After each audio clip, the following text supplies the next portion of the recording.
بچهای گلم، گل دخترا، گل پسرا، تاج سرا، بچهای گلم، امروز میخوام در مورد یکی از نعمتهای خدا که خیلی با ارزشه براتون حرف بزنم. بچه‌ها اول به من بگید ببینم اینا چی هن که از آسمون دارن میان؟ آفرین بچهای گلم، اینا قطرات بارونن که دارن از آسمون میان. حالا بچه‌ها براتون توضیح میدم که قطرات بارون چطوری رفتن داخل آسمون. بچهای گلم ببینید خورشید خانم وقتی روی سطح دریا بتابه، آب دریا بخار میشه میره بالا، تشکیل ابر میده. بچهای گلم بعد وقتی تشکیل ابر داد، باد باده از اون سمت میاد که ابرهای کوچولو به هم متصل کنه، شروع به وزیدن میکنه، هوا سرد میشه و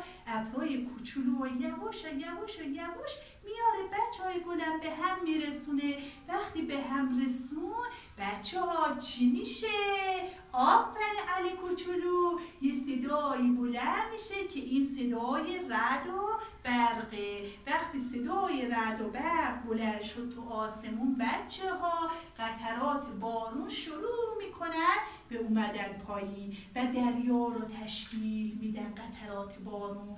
بچه های عزیز داخل دریا ماهی ها زندگی میکنن، لاک‌پشت، اردک، دلفین، اسب دریایی، هشبا. اگر آب نباشه بچه های عزیز این ماهی کوچولوها میمیرن. پس همه اینا رو با آب زنده ان. بچه های عزیز همون جوری که من گفتم ببینید این گل که گفتم گیاهانن مثل این ماه کوچولوها، اگه آب بهشون نرسه پژمرده میشن و میمیرن. ما آدما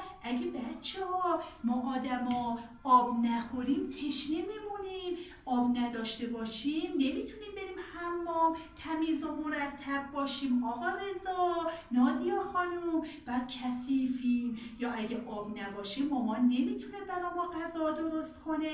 پس آب خیلی مهمه. بچه ها راستی یه چیز دیگه هم میخوام براتون بگم. اگه گفتید آب چه رنگیه به من بگید ببینم. علی کوچولو آب چه رنگیه پسر گلم؟ آفرین، آب اصلا رنگ نداره. بچه ها آیا به نظرتون آب بو هم داره؟ بذارید من خودم بو کنم. اصلا بو نداره. شما هم آباتون رو بو کنید ببینید بو داره. آفرین به دخترها و پسرای گلم، اصلا آب نه رنگ داره نه بو داره. بعد بچه های عزیز یه چیز دیگه، ما باید خیلی مواظب باشیم که آب و بی خودی هدر ندیم. اگر دیدیم که شیر آب بازه علی چی کار میکنیم؟ میدویی شیر آب و محکم میبندیمش که آب بی خودی هدر نره. خب بچه ها امروز با آب آشنا شدیم، واحد کارمون آب بود. شما را به خدا میسپارم. خداحافظ.